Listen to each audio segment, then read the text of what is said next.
So we are now proving that pressure is a scalar quantity.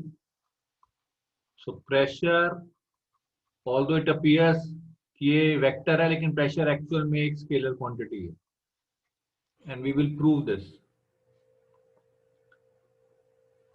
तो I am taking, मान लीजिए कि पानी का गिलास है and you want to find out pressure at some point O. This is the point at which you want to find out pressure. ठीक है, तो you are taking a small tetrahedron element, एक छोटा सा एक एलिमेंट ले रहे हो इस O पॉइंट के अबाउट. तो ये O पॉइंट है,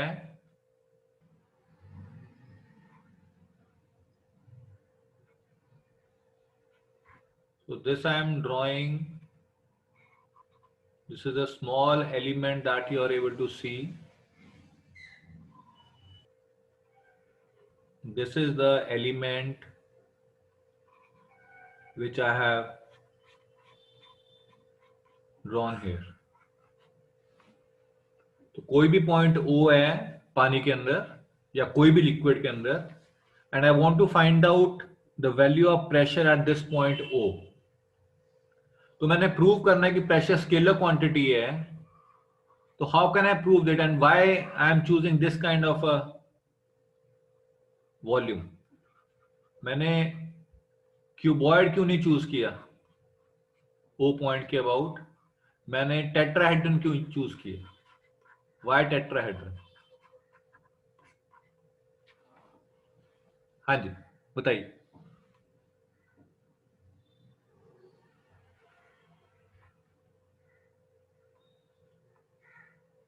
मैंने जो एलिमेंट चूज किया है, I have chosen an element that is not a cube but a tetrahedron. Why? Normally जब आप भी कोई भी डिफरेंशियल एनालिसिस करते हैं, आप एक उस पॉइंट के about differentially small control volume ले लेते हैं, लेकिन मैंने इसमें क्यूब नहीं लिया, मैंने एक टेट्राहेड्रन लिया. क्या रीजन लगता है आप? हाँ जी बताइए. So maybe because the question is that we have to prove why pressure is not a vector, and tetrahedral will give us like it somehow is directing in all the three dimensions, I guess. But if I take, say, a cube also has three directions. Yes, sir. One of its corners. Yes, sir. So how this is different from this? There in the tetrahedron, when we talk about the plane that is facing all three axes, will have one vector which will face and have the components in all the three axes. So there is one component that is arbitrary direction. ये समझ रहे हैं आप? ये जो plane है जो आप देख रहे हैं ग्रीन कलर का प्लेन, ABC प्लेन, इसका नॉर्मल किस डायरेक्शन में है? इसके नॉर्मल. तो मैंने एक ऐसा प्लेन ले लिया जो एक जनरल प्लेन है, ताकि वो मेरे एनालिसिस को जनरलाइज कर पाए. अदरवाइज अगर मान लीजिए ये डायरेक्शन x है, ये डायरेक्शन y है, ये डायरेक्शन z है, और मैं प्रूव कर देता हूं px is equal to py is equal to pz, इसका मतलब क्या हुआ कि ये डायरेक्शन इंडिपेंडेंट, लेकिन इसमें प्रूव नहीं हुआ. क्यों नहीं हुआ? सिर्फ मैंने ऑर्थोगोनल डायरेक्शंस लिए, मैंने कोई भी आर्बिट्ररी डायरेक्शन नहीं ली. तो इसको जनरलाइज करने के लिए मैं एक आर्बिट्ररी प्लेन ले रहा हूं जिसकी सरफेस नॉर्मल जो है वो एक्स एक्सिस से भी एंगल बना रही है, वाई से भी और जेड से भी. हाँ जी क्लियर है? नहीं सर. एक सेकेंड, ये मुझे बताइए पहले, जो ए ओ बी प्लेन है इसका सरफेस नॉर्मल कहां पे? सर जी डायरेक्शन में. जी डायरेक्शन में. ठीक है, तो एओबी का है जी डायरेक्शन में, इसका है जेड डायरेक्शन में. नेगेटिव जेड डायरेक्शन की positive Z direction? Sir positive. ध्यान से देखिए, नेगेटिव सर। मैं एरिया की बात कर रहा हूं, मैं अभी प्रेशर की बात नहीं कर रहा, मैं एरिया की। Area is always outward normal, you take positive, तो इसके अंदर आउटवर्ड नॉर्मल इस डायरेक्शन में हो जाएगा। और Right, sir. एरिया एओसी का, area AOC Sir, negative y. Negative y, and area BOC Negative x. Negative x. ठीक है, तो अब ये जो प्लेन्स हैं बेसिकली, ये प्लेन्स पे अगर मैं प्रेशर कंप्यूट करूंगा या मान लीजिए इक्विलिब्रियम ऑफ फोर्सेस करूंगा, तो मेरे पास एसेंशियली आएगा कि p x is equal to p y equal to p z, maximum ये आ सकता है। इसका मतलब ये हुआ किसी भी पॉइंट पे तो अगर प्रेशर मैं फाइंड आउट कर रहा हूं, मैं सिर्फ 3 डायरेक्शंस ले रहा हूं, और ये 3 डायरेक्शंस में बायस है। क्या बायस है? ये ऐसी डायरेक्शंस हैं जो ऑर्थोगोनल हैं एक दूसरे को। तो ये जनरल चीज को प्रूव तो नहीं कर रहा, आप समझ रहे हैं मेरी बात? क्योंकि Yes, मेरी sir. डायरेक्शंस बायस से ली हुई हैं, क्योंकि तीनों ऑर्थोगोनल हैं, तो मैं ये चाहता हूं कि जो मेरा एनालिसिस हो वो ज्यादा जनरल हो, वो सिर्फ ऑर्थोगोनल एक्सिस पे ना रिस्ट्रिक्ट करे। तो इसलिए मैंने एक और प्लेन ले लिया, प्लेन एबीसी, जिसकी सरफेस नॉर्मल एक आर्बिट्रेरी डायरेक्शन एन है। तो अब मैं पूछ रहा हूं, जैसे आपने बताया था सरफेस नॉर्मल एओबी का पॉइंट कर रहा है माइनस जेड डायरेक्शन में, एओसी का कर रहा है माइनस वाई में, और बीओसी का कर रहा है माइनस एक्स में। तो अब मैं पूछ रहा हूं एबीसी प्लेन का सरफेस नॉर्मल किस डायरेक्शन में पॉइंट कर रहा है और उसका क्या रिलेशन होगा एक्स वाई और जेड से?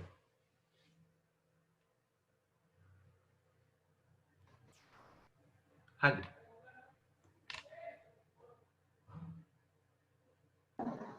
सर इसका कंपोनेंट तीनों एक्सिस में एग्जिस्ट करेगा। हाँ, इसका कंपोनेंट तीनों में एक्सिस में एग्जिस्ट करेगा। इसका मतलब सबसे आउटवर्ड रहेगा, परपेंडिकुलर आउटवर्ड रहेगा, ओरिजिन से निकलता हुआ बाहर क्या की कह रहे तरफ। हैं? परपेंडिकुलर, सर ओरिजिन की डायरेक्शन में ऊपर की तरफ रहेगा तीनों एक्सिस में। तो तीनों एक्सिस से कुछ नॉन जीरो एंगल बनाएगा। हाँ हाँ। ठीक है, तो अगर मैं ये बोलूं, एक सेकंड ये बताओ मुझे, जो प्लेन बीओसी है, इसका जो सरफेस नॉर्मल है उसका एक्स एक्सिस से कितना एंगल है? Triangle 0 degree. बीओसी का एक्स एक्सिस से कितना एंगल है? 0। और I can say 180 if this is pointing in this direction. Yes. Yes, sir. So I didn't really catch that. Why is it pointing in the other direction? If you have a closed surface, what is the direction of the surface normal? Also perpendicular to the surface. And pointing outward? Yes, sir. So, Okay, right, sir. so Okay, this got is it. a closed surface. Yes, So sir. surface normal should always be pointing outwards. Yes, sir. हाँ जी, clear है? Yes, sir. अब आप मुझे बात बताइए, BOC के साथ आपने 180 डिग्री कह दिया एक्स एक्सिस के साथ, वाई एक्सिस का कितना एंगल है इसका? एरिया बीओसी के नॉर्मल वेक्टर का 90 डिग्री। 90 डिग्री। ठीक है, और जेड एक्सिस से भी 90 डिग्री। अब मैं पूछूं डायरेक्शन कोसाइंस क्या है? What is direction cosine? कुछ याद है आपको मैथमेटिक्स से? सर एक बार सर दोबारा सर वहां से शुरू करिए सर, थोड़ा हौच पौच हो गया सर कि थीटा प्लस अच्छा, cos एक मिनट, डायरेक्शन कोसाइन सर, मैं डायरेक्शन कोसाइन सर होता है सर उसका सीधे से कोई वो दे रखा है हमें वेक्टर भी बन alpha beta gamma. Alpha beta gamma, वो होते क्या हैं? सर वो डायरेक्शन होती है वेक्टर की एक्स वाई जेड के साथ। ठीक है, एंगल बनाता है सर। एंगल होता है, कोसाइन होता है, साइन होता है एंगल का? Cosine. Cosine. Cosine. Cosine of the angle made by that vector with the x, y and z axis. So those are called direction cosines. अब मैं एक और बार रिपीट कर रहा हूं 1 मिनट में, जो इस चीज को समझ नहीं पाए हैं।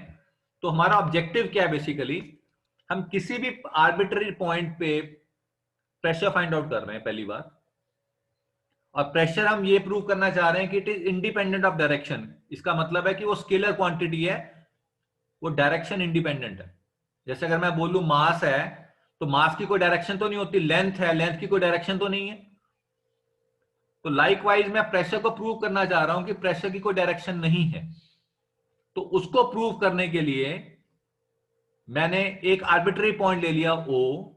अब ये O पॉइंट मैं कहीं भी ले सकता था, मैंने यहां पे ले लिया, मैं यहां ले लेता, जहां मर्जी ले लेता O पॉइंट। उसके आसपास मैंने एक छोटा सा डिफरेंशियल एलिमेंट ले लिया जिसको मैंने नाम दे दिया ABC। वो आपको ये डिफरेंशियल एलिमेंट दिख रहा है। तो मेरा एक और क्वेश्चन है इसमें। पहली बात तो आप डिफरेंशियल एलिमेंट लेते क्यों, आपको जरूरत क्या पड़ी? आपने तो फाइंड आउट पॉइंट पे करना है, आप वॉल्यूम क्यों ले रहे हो उस पॉइंट के अबाउट? आप डायरेक्टली कंप्यूट क्यों नहीं कर सकते प्रेशर? आपको वॉल्यूम क्यों लेना पड़ रहा है उस पॉइंट के अबाउट प्रेशर फाइंड आउट करने के लिए?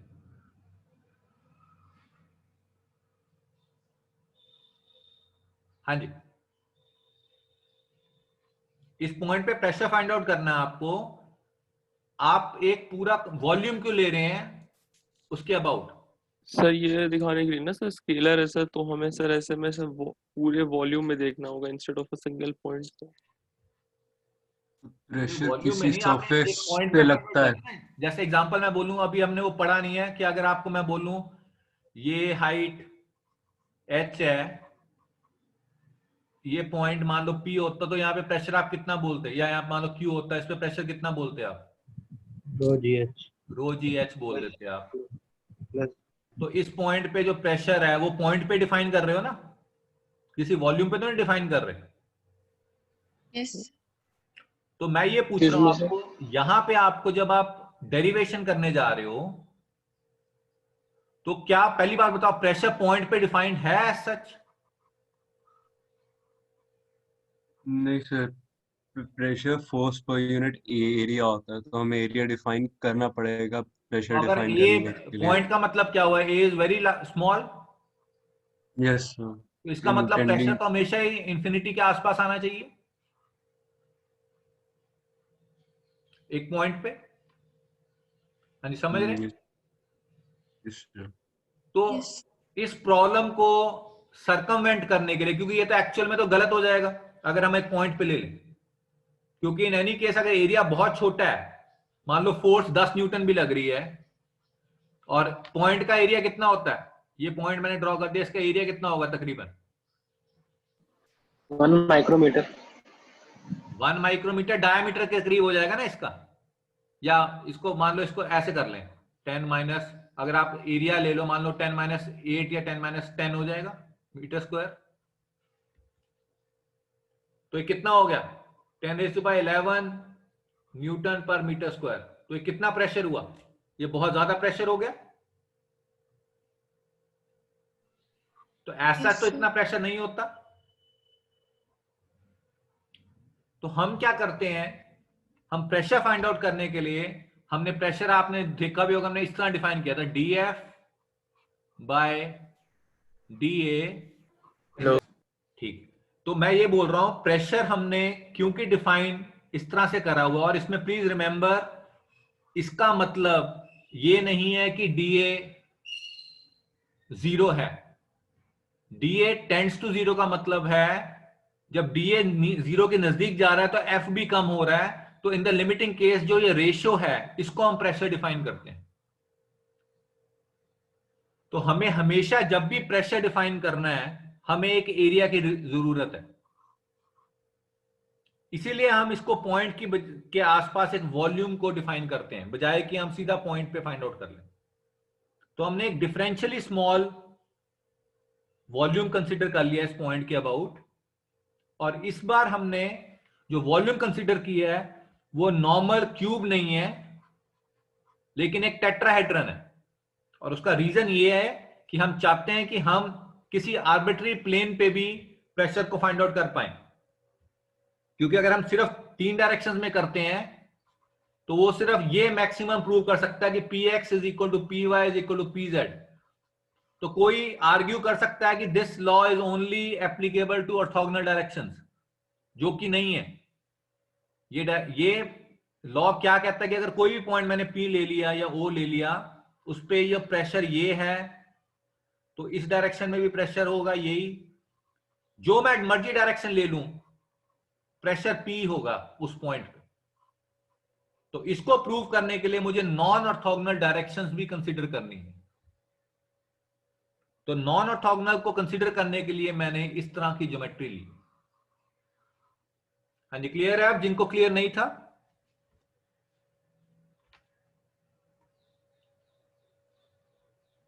हाँ जी, किसी को Yes, sir. कोई डाउट? सर तो बेसिकली हमारा क्या होता है कि सर कि पॉइंट पे लेने के कारण सर हमारा एरिया बहुत छोटा हो जाता है सर, इसलिए हम एक पूरा वॉल्यूम डिफरेंशियल वॉल्यूम अज्यूम करते हैं।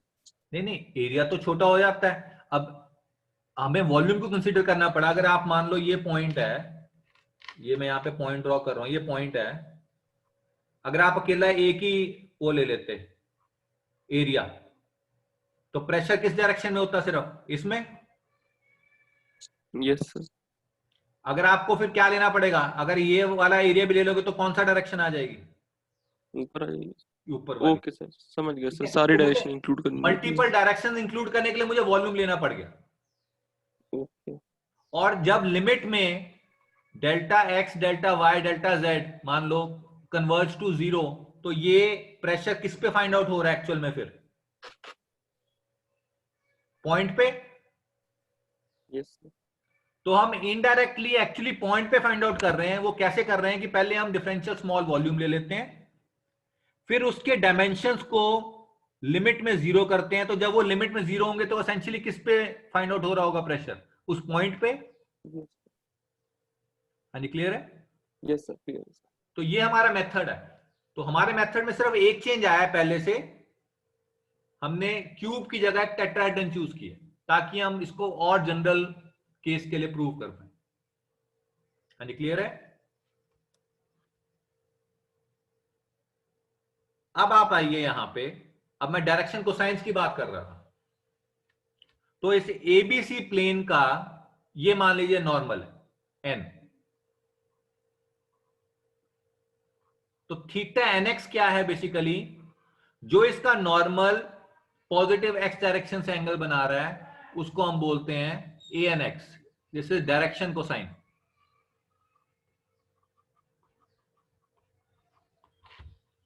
Likewise, theta ny is the angle made by surface normal with the positive y direction, and theta nz is the angle made by n with the positive z direction. हाँ जी, clear है? हाँ जी, किसी को कोई doubt?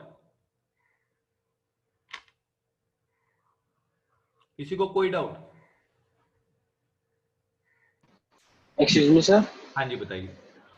Sir अगर हम किसी क्यूब को लें और उसे एक्सिस पे रख के उसे इस तरह सेक्शन करें हाँ, कि एक कॉर्नर से पास हो और सेक्शन जो है वो एक कॉर्नर से पास हो और दूसरा जो है वो एसी लाइन से पास हो सर, तो उस तरह कट करेंगे तो एक टेट्राहेड्रन मिल जाएगा हमें। हाँ हाँ, टेट्राहेड्रन मिल जाएगा। आप ये कह रहे हो बेसिकली कि अगर ये मेरे पास ऐसे क्यूब था, मैं इसको ऐसे कर लूं कि यहाँ पे एक पॉइंट लेके यहाँ पे एक डायगोनल ड्रॉ कर दूं और ऐसे ज्वाइन कर दूं, यही कह रहे हो?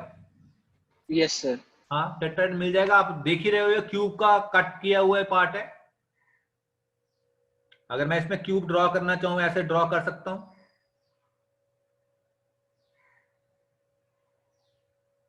यहां से एक सेकेंड, तो इसमें से क्यूब ड्रॉ हो जाएगी। सर तो फिर हम लोग अगर क्यूब का ये पार्ट है तो सर क्यूब को क्यों नहीं कंसिडर कर रहे हैं, क्योंकि क्यूब तो इससे और पेरेंट हो गया एक तरह से। नहीं नहीं, क्यूब में सर प्रॉब्लम उसमें क्या है? क्यूब के जो फेसेस हैं वो सिर्फ कौन से हैं फेसेस? वो ऑर्थोगोनल है सिर्फ। ये देखो, ये क्यूब होना था इसका। Yes sir. अब ये क्यूब के जो फेसेस होंगे वो क्या है? अगर मैं ये प्लेन ले लूं या ये प्लेन ले लूं या ऊपर या नीचे वाले प्लेन ले लूं, इनमें क्या है? इनके सरफेस नॉर्मल किस डायरेक्शन में है? परपेंडिकुलर है सर। परपेंडिकुलर है, एक्स या वाई या जेड में है। तो जनरल तो नहीं हुआ। आप समझ रहे हैं? सर अगर Yes, x sir. Y plane में हमने एक ट्रायंगुलर एलिमेंट ले लिया तो उससे भी कर लेंगे ना? क्या कह रहे हो आप? एक्स वाई जेड प्लेन में अगर हम लोगों ने एक ट्रायंगुलर एलिमेंट ले लिया उससे भी तो कर लेंगे हम लोग। ट्रायंगुलर एलिमेंट कैसे लोगे आप? मतलब टेट्राहेड्रन के अलावा कैसे बनेगा आप बताइए। सर एक राइट एंगल ट्रायंगल ले लेंगे, उसमें जो थीटा हम लोग को पता नहीं होगा, सर उससे भी तो कर लेंगे हम आप लोग। ऐसे कह रहे हो ना? जी सर। मुझे लग रहा है ऐसे कह रहे हो आप, और बहुत बुक्स में ऐसे गिवन भी है। आप ऐसे कह रहे हो शायद, जी सर। वेज शेप, है ना? लेकिन इसमें भी आप इसमें भी कर सकते हैं, इसमें कोई प्रॉब्लम नहीं है। लेकिन ये वाला जो केस है ये और चीजें जनरल कर रहा है, क्योंकि इसमें क्या करते हैं, अगर आप बुक्स में देखेंगे, वो इस डायरेक्शन को यूनिटी मान लेते हैं। वो सिर्फ इस डायरेक्शन में प्रेशर लेते हैं और इस डायरेक्शन में लेते हैं, वो इस डायरेक्शन में कुछ लेते ही नहीं है और इस डायरेक्शन में ले लेते हैं जनरल।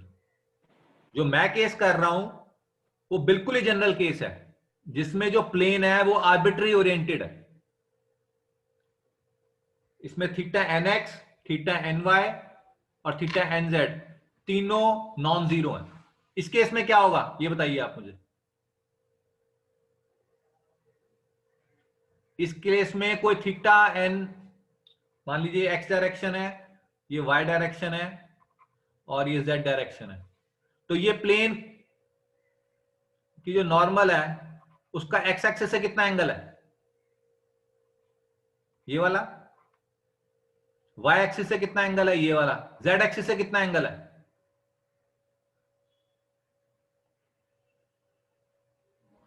हाँ जी, हेलो।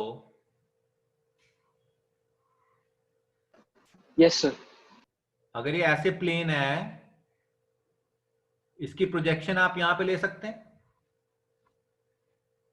मान लीजिए ये, अगर आपको ड्राइंग याद हो, this is a plane incline to HP and perpendicular to VP, जो आप वाला कह रहे हैं, ये वाला, यही है ना? This is incline to HP and perpendicular to VP। याद है ये आपको ड्राइंग में? समझ आ रही है बात यस आपको? सर।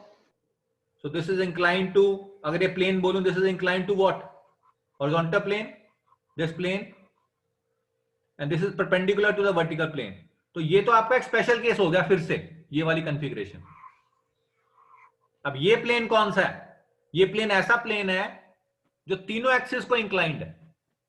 तो मतलब अगर वेज वाले लेंगे तो उसमें एक्स और वाई एक्सिस में तो किसी थीटा एंगल पे होगा, पर जेड एक्सिस के लिए एक ऑर्थोगोनल केस हो गया। हाँ, तो उसमें फिर हमने कुछ वो कर दिया, आप समझ रहे हो? तो अगर ये वाला केस करना है तो आपको 3 केस कंसीडर करने पड़ेंगे।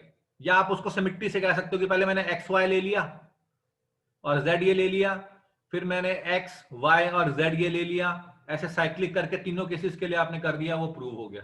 लेकिन ये वाले केस में जनरल प्रूफ है कि मेरा जो प्लेन है वो आर्बिट्री ओरिएंटेड है, वो तीनों एक्सिस को एक नॉन जीरो एंगल से इंक्लाइंड है। तो जो ये एनालिसिस आएगा that will be actually the most general one. हाँ जी, क्लियर है? Yes sir. किसी को कोई डाउट डायरेक्शन कोसाइंस में? मैंने ANX, ANY, ANZ डिफाइन किए, किसी को कोई डाउट इन एंगल्स में? No sir. Now I am coming to the last step in this derivation, और मैंने इन तीनों फेसेस को डिफरेंट एंगल वो दे दिया कलर, ताकि आप क्लियरली डिस्टिंग्विश कर पाए। तो अब मुझे बात बताइए, और एडिशनली इनमें मान लीजिए बॉडी फोर्स लग रही हैं। बॉडी फोर्स क्या होते हैं? जैसे ग्रेविटेशनल फोर्स है तो आप क्या लिखते हैं? M इंटू G या रो इंटू वॉल्यूम इंटू G। ये तो कौन सी डायरेक्शन में है? डाउनवर्ड। ठीक है, तो अभी मैं मान के चल रहा हूं बॉडी फोर्सेस जो लग रही हैं वो एक पॉजिटिव, मान लीजिए पॉजिटिव एक्स डायरेक्शन है, पॉजिटिव वाई डायरेक्शन है, पॉजिटिव जेड डायरेक्शन है। तो मैं एक जनरल केस ले रहा हूं जिसमें 3 तरह की बॉडी फोर्सेस लग रही हैं, एक्स में भी है, वाई में भी है, जेड में भी है। तो इस फॉर्म में अगर मुझे लिखना हो बॉडी फोर्सेस, मैं कैसे लिख पाऊंगा मुझे बताइए? रो, सर आई कैप और जे कैप में। हाँ, रो इंटू वॉल्यूम क्या है, इस टेट्राहेड्रन का वॉल्यूम क्या है,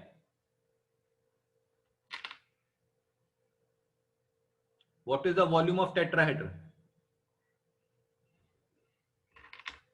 तो ध्यान में रखिए and you can look at back home.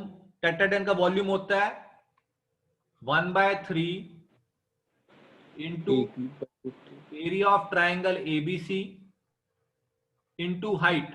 Height क्या है, ओ पॉइंट से इस एबीसी ट्राइंगल को परपेंडिकुलर डिस्टेंस, उसको आप एच बोलते हैं।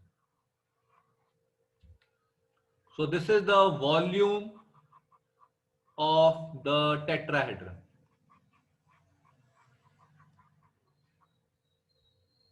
हाँ जी, क्लियर है। सर ये 1/3 क्यों करा आपने? 1/3 into area of triangle ABC into the perpendicular distance of this triangle from point O, that is H. ये area of a tetrahedron है. This is a well-known fact and you can verify if you look at the proof of the volume of the tetrahedron. हाँ जी, clear है। Yes sir. तो ये इसका volume है। तो अब मुझे आप बताइए, इस फॉर्म में लिखना है मुझे, तो वॉल्यूम को क्या लिख दूं मैं, 1/3 into area of triangle ABC, ये वॉल्यूम हो गया बेसिकली, इंटू G। अब G है सिर्फ ग्रेविटी को रिप्रेजेंट कर रहा। अब मैं क्या कर रहा हूं, प्लीज रिमेंबर, बॉडी वो भी तो आएगी हाइट है सर, वॉल्यूम में हाइट नहीं आएगी सर। हाइट, हाँ सॉरी H आ गया, यहाँ पे H आ गया, ये H भी आएगा। Body force per unit mass in x direction is say bx. Body force per unit mass in y direction is say by. Body force per unit mass in z direction is say bz. तो body force क्या होगी x direction में, body force in x direction क्या हो जाएगी, 0 sir. नहीं, इसके हिसाब से this will be rho into volume, rho into 1/3 area ABC into H into BX. ABC into H into BX। हाँ जी, क्लियर है।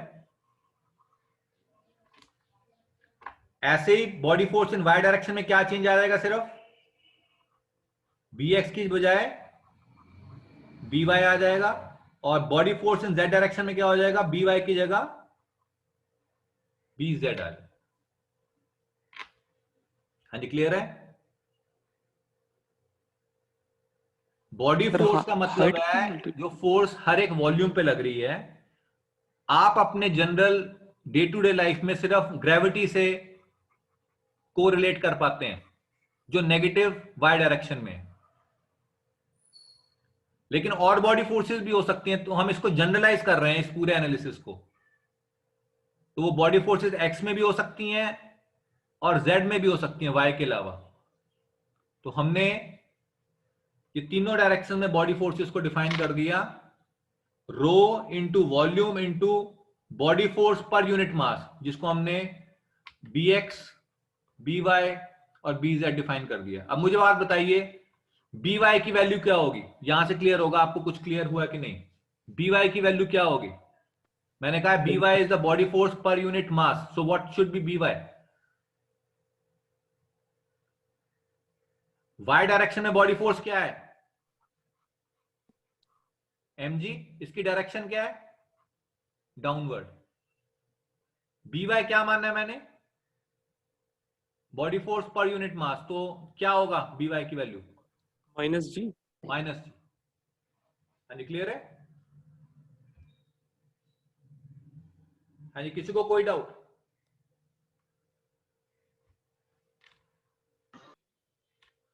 So this is body forces and likewise surface forces कौन कौन सी होंगी, दो तरह की फोर्सेस होती हैं, one is body force and other is surface force. तो सरफेस फोर्स कौन सी होगी, ड्यू टू प्रेशर तो मुझे बताइए सरफेस फोर्स तीनों डायरेक्शन में क्या क्या होंगी?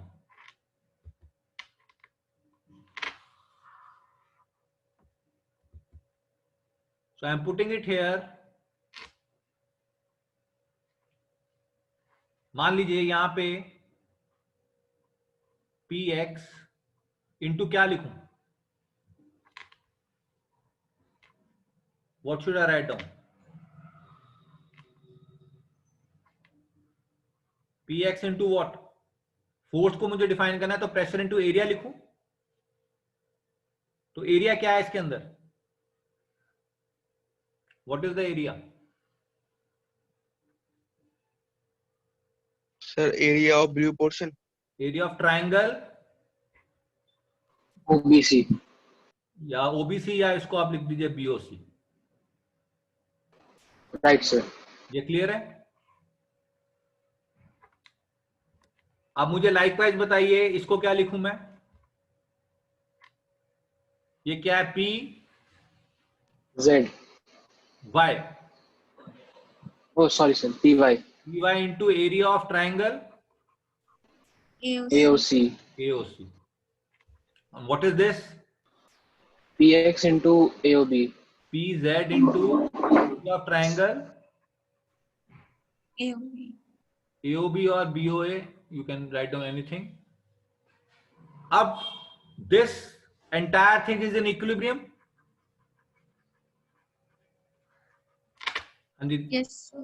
क्योंकि ये पानी के ग्लास में स्टेशनरी है, fluid is not moving, it means it is in static equilibrium. तो स्टैटिक इक्विलिब्रियम की क्या कंडीशन होती है? Sum of all forces in this should be equal to what? हाँ जी क्लियर है? हाँ जी क्लियर है? Yes sir. हमारा एक फेस रह गया, कौन सा फेस रह गया? हमने 3 फेसेस पे तो फाइंड आउट कर लिया, ये ब्लू पे, येलो पे और ऑरेंज पे। कौन सा फेस रह गया वॉल्यूम का? Excuse me, ABC sir, the वाला। sum of all forces is 0. हाँ sum, I am putting a summation here, ये समेशन है तो है। Okay, right. Sum of all forces equal to 0। Sir पीछे वाले सर रह गए ना सर हमारे। क्या कह रहे हो आप? सर पीछे वाले फेसेस रह गए सर हमारे। कौन से वाले? एबीसी रह गया फेस बस। यस। तो एबीसी फेस पे क्या प्रेशर लग रहा है? मान लो मैं इससे रिप्रेजेंट कर देता हूं, दिस इज पी एन, मतलब इसकी नॉर्मल डायरेक्शन है इस एबीसी प्लेन के। तो इनटू एरिया क्या लिखूं? Area of triangle ABC. हाँ जी क्लियर है? किसी को कोई डाउट? अब मुझे बात बताइए, अब मुझे समेशन इन एक्स डायरेक्शन चाहिए, क्या लिखूं? Sum of all forces in x direction is equal to 0। तो क्या कंडीशन आएगी? कौन कौन सी फोर्सेस एक्स डायरेक्शन में हैं? एक तो ये है और body force sir. Body force है, और क्या है? क्या इसका कोई कंपोनेंट है एक्स डायरेक्शन में? हाँ सर होगा सर, माइनस करेंगे सर उसको। इसका कंपोनेंट होगा एक्स डायरेक्शन में कि नहीं? No sir. क्योंकि ये z डायरेक्शन में पॉइंट कर रही है तो इसका कोई कंपोनेंट नहीं है। इसका कंपोनेंट होगा कोई? No sir. ठीक है, तो मेरे पास कौन सी होगी? एक तो ये होगी, और इसका सर क्या PN। होगा? इसका एक्स कंपोनेंट होना चाहिए इसका। तो पहले मैं ये लिख रहा हूं P x into area of triangle. Sir PN तो नॉर्मल है सर, उसका सर कहाँ से कंपोनेंट हो जाएगा?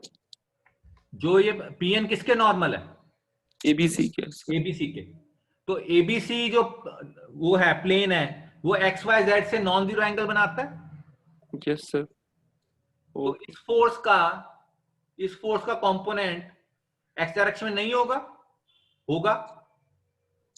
Okay sir. वाई में भी होगा और जेड में भी होगा। हाँ जी, आप समझ रहे हैं? तो इसको मैं कैसे पॉइंट आउट करूं? In this direction. तो मैंने ये फोर्स ले ली है plus p n into area of triangle ABC, अब क्या लिखूं, इसका क्या कंपोनेंट होगा, x डायरेक्शन में क्या कंपोनेंट होगा? Cos alpha. हाँ जी, सर कॉस अल्फा और कोसाइन अल्फा होगा। हाँ, तो क्या लिखूं यहाँ पे लिख सकता हूं मैं ANX।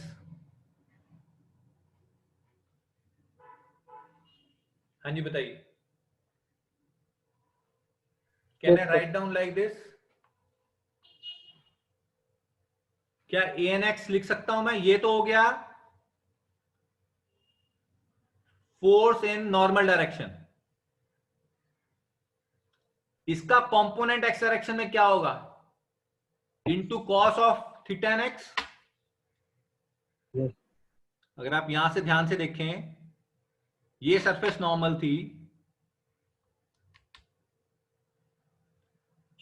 आपकी प्रेशर फोर्स भी इस डायरेक्शन में ही थी, क्योंकि pressure is always normal to the surface. Yes, sir. तो इसका कंपोनेंट एक्स डायरेक्शन में क्या होगा basically? Cos theta nx. Cos theta. अगर आप ये 180 माइनस भी लेते हैं तब भी वही आएगा, क्योंकि ये आपको पता है cos 180 minus theta is cos theta, and this Yes. Should be equal to what? ANX। हाँ जी, क्लियर है? Yes, sir. Minus cos theta. Minus नहीं, 180 माइनस थीटा माइनस होता है। ये सर सेकंड क्वाड्रेंट में कॉस नेगेटिव। अच्छा, सेकंड क्वाड्रेंट में हो गया तो ये, हाँ, तो अगर तो ये आप ऐसे ले लें, अगर आपने माइनस में लेना है तो इसको आप डायरेक्शन दोनों तरीके हैं, तो अगर आप ANX ले रहे हैं तो इसकी ऐसे डायरेक्शन कर दीजिए, ऑटोमेटिकली नेगेटिव हो गया, या आप इस साइन को चेंज कर दीजिए और ये इसका एरो ऐसे रख लीजिए। यानी क्लियर है?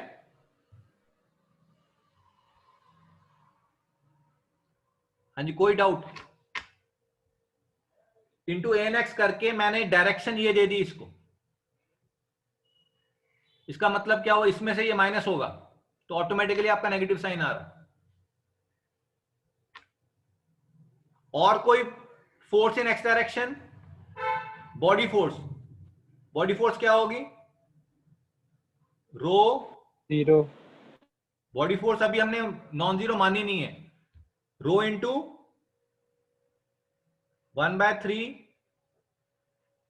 Area of triangle ABC into what? Sir, but हम लोगों ने तो बस सर ये डिफाइन कर दिया था ना कि sir gravity is the only body force. नहीं, हमने अभी डिफाइन नहीं किया ये।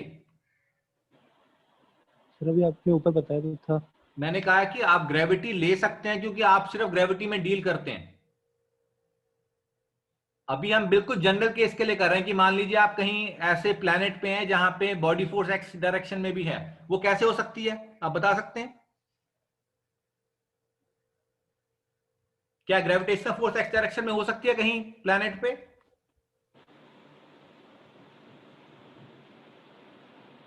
बताइए। सर पता नहीं सर, नहीं वैसा नहीं हो सकती। मान लीजिए आपके बहुत ही पास है प्लैनेट,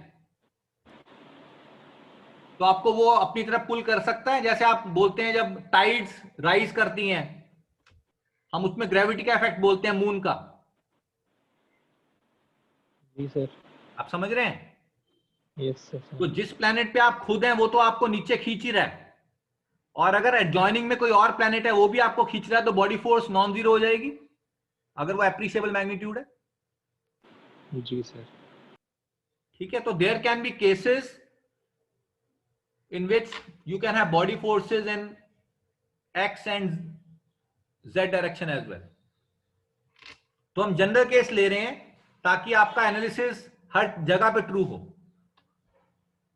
तो rho into 1/3 volume into BX। What is BX? Direction of. Sir BX की डायरेक्शन हम लोगों ने मानी कहाँ है वैसे? क्या कह रहे हैं आप? BX BY और BZ की डायरेक्शंस हम लोगों ने मानी कैसी है? हाँ, BX BY BZ की डायरेक्शन पॉजिटिव x y और z डायरेक्शंस है। अगर ये इसका मैं सेंटर ऑफ ग्रेविटी ले लूं, मान लीजिए ये सेंटर ऑफ ग्रेविटी मैंने ले लिया, ये वाला सेंटर ऑफ ग्रेविटी है, so this is BX, this is by and this is bz. हाँ जी, क्लियर है?